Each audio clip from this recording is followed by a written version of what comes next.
guys! Andito ako sa pantalan po ng Maribohok. Ayan guys na, semento na lahat sila. Oh. Napakakapal ng pagkakagawa ng ano na to, port area na to guys. Sobrang kapal na semento nito. Sa pinakailalim nito guys ay sinemento nila. Tapos tinampakan nila ng makapal na lupa. Tapos tumaas. Sunod, sinemento ulit. Nung una nilang sinemento ito.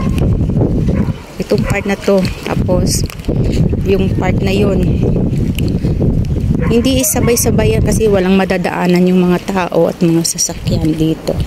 Ito bago to. Ito, ayan. Bago pa, yung semento.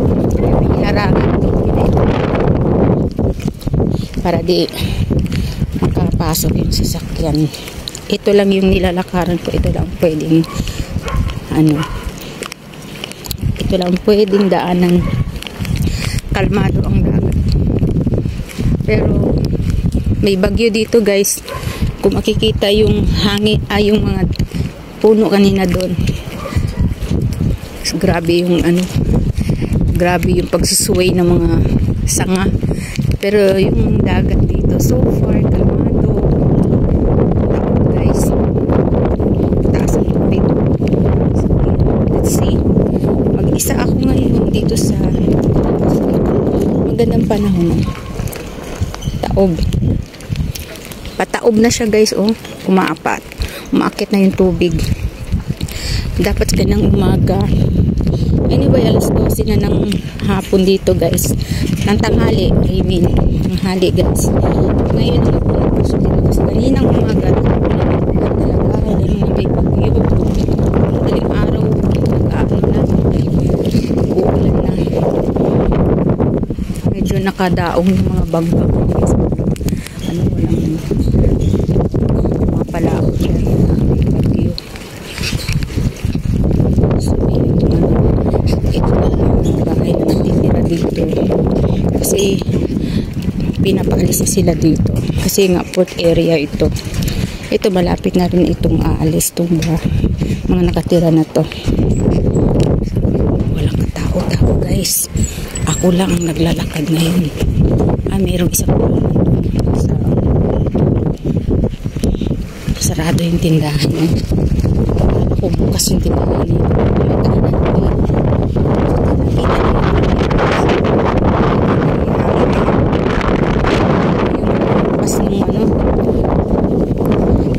Ng tarpaulin. Hangin. So, nandito ako para lumanghap ng dagat, hangin dagat.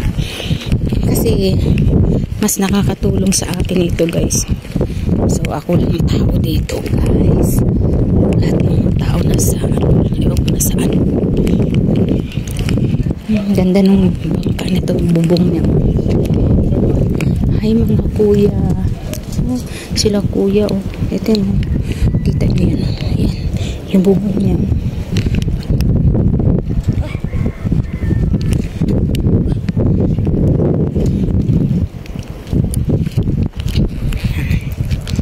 So doon sa kabila, tahimik pala dito guys. Wala masyadong tao. Pero makulimlim guys, kaya magandang panahon. Mahangin, sobrang hangin. Makulimlim.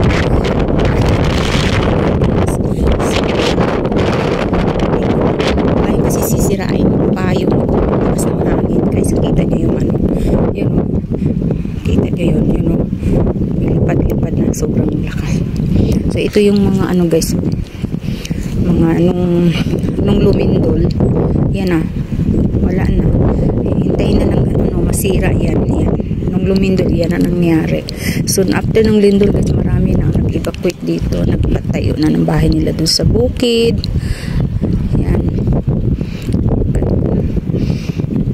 Umiinit na naman siya. Tapos pag binuksan ko naman yung payong, sisirain naman yung payong ko. Sobrang hangin. Hoy, basa. Kita nyo yun, oh. Diyan na lang tinatali nila yung mga bangka nila, oh. So, yun lang. Update lang dito sa Pantalan, dito sa amin, guys. Ayan, oh. Gusto ko doon sa mga may nanguhuli ng nanguhuli sila ng shells. Hindi ko alam kung anong shells. Kinukuha nila. Yung aninikad yata. Ito.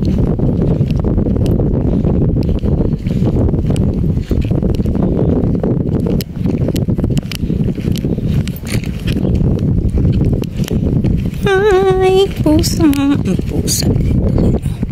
Ayan ang hagdanan pababa. Kuya, anong kinukuha nyo? Ma'am? Aninikad? Oh, hindi ma'am. Ano na ako sa lubid. High tide na? High tide? Ma'am, masyado. Pa-high tide na? Oo. Pa-high tide na sila. Akala ko nanguhuli sila ng ano. Ayan yung hagdanan. Pa-high tide na siya, guys. Kasi pagka low tide, guys, wala na yung tubig na ganyan. Makikita mo yung doon. Eh, ngayon, ano na yung tubig. Alis na tayo. Balik na ako, guys. Thank you for watching. Uwi na ako. Nakalakad na ako ng hangin. Sobrang lakas ng hangin yung aking sombrero. Kilig pa rin.